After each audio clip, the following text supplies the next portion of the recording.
Who's in, who's out? You really need a scorecard to keep up with all the candidates in the 2016 presidential sweepstakes.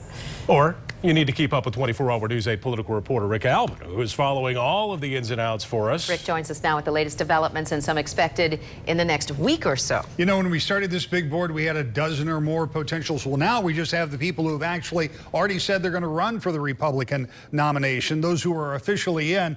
A lot of folks got in early. Ted Cruz, Rand Paul, Marco Rubio. Lindsey Graham and Rick Perry are a couple of latecomers, as is George Pataki, Rick Santorum. Huckabee, Carson, and Fiorina have all been in for a while. It is a big field, and this is likely to grow. Jeb Bush may well be the next to say that he's in a week from today. And other governors or former governors, Chris Christie, Bobby Jindal, Scott Walker, and Ohio's John Kasich may all get in, and they could get in soon. And there are others. Question is, will some potential candidates say enough's enough? Or will they see opportunity in splitting the voters in early primaries where 15% could look like a win?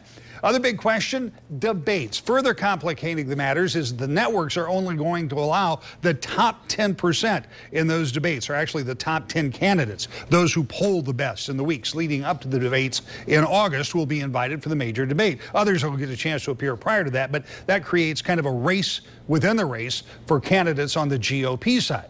As for the Democrats, despite the fact that Hillary Clinton is a prohibitive favorite right now, there are others willing to take her on. Senator Bernie Sanders and former Governors Chafee and O'Malley say they're in, and former Senator Jim Webb is likely to jump in as well. Now, that's a total of about 20 Republicans and Democrats who say that they are already in, and others may be coming in. But these are candidates that we think are serious candidates. There may be, in California, for example, 100 or more names on the ballot, so you really will need that scorecard. But the idea is that this is happening early, and it's happening in such a way that we can expect this race to really have a lot of momentum, at least as we go into the fall. Republicans hope they start to thin that group in a big hurry, but we'll see if that happens. I bet, because, I mean, it's already been thrown out there, the prospect of having a brokered convention, which is probably the last thing the GOP wants. It's absolutely the last thing they want. And, you know, 4 years ago, it was the flavor of the week, whoever won the primary. First, it was Michelle Bachmann, and then it was Rick Perry, and then it was Newt Gingrich, and it went on and on and on.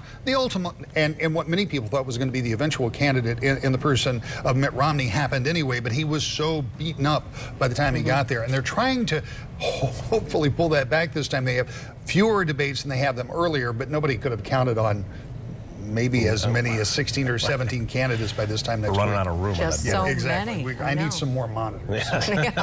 Thanks, Rick. Thanks.